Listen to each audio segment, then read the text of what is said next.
This video is dedicated by the Huberfeld family in memory of Pinchas ben Moshe Aaron Huberfeld, Alav Shalom.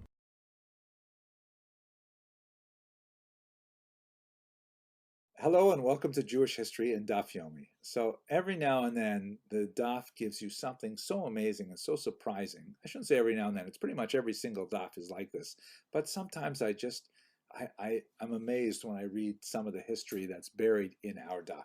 So today's Daf has a reference to something called Avanim Mekuzralot, which Rashi explains are essentially stones which are useful for wiping.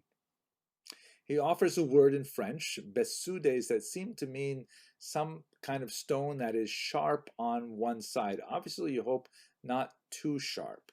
Now, the Greek term for these stones were called pesoi, and they were not necessarily always actually rocks. They were quite often ostraca, meaning pieces of broken pottery, which were shaped sometimes, filed a little bit, so that people could, wash them off and reuse them, and they could actually travel with their favorite pesoi. So I happened to read an article in the British Medical Journal from 2012 called Toilet Hygiene in the Classical Era. And this was written by Philippe Charlier, and he included in there a fascinating passage which is very much related to our Gemara. Apparently the Greeks had a saying, 3 stones are enough, meaning as long as you've got 3 stones, you can take care of business.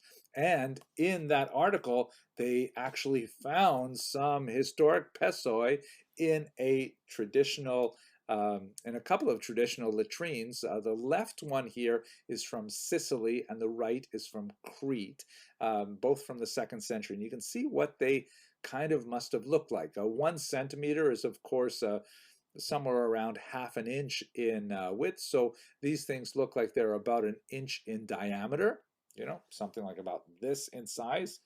It's hard not to imagine what that would be like.